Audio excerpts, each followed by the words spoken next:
যুক্তরাষ্ট্র চায় বাংলাদেশের শাসন ক্ষমতায় জামাত ইসলামী আসুক। বহু দশক ধরে তাদের এই চাওয়া।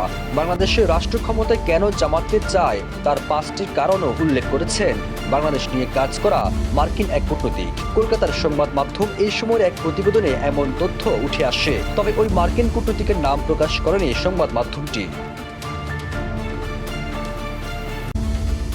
জামাত ইসলামী কেন এত প্রিয় এমন প্রশ্নে ওই মার্কিন কূটনীতিক বলেন, 1. তাদের নেতারা উচ্চশিক্ষিত, বাণিজ্যিকভাবে অত্যন্ত সফল। 2. তাদের আচরণ খুবই ভদ্র সভ্য, কথা বলা যায় তাদের সঙ্গে। 3. তারা ফেলে আসা ইতিহাসের কোনো একটি সময় ভিন্ন পদক্ষেপের কারণে বাংলাদেশের শাসক দলের হাতে নির্যাতনের শিকার ও মানবাধিকার বঞ্চিত।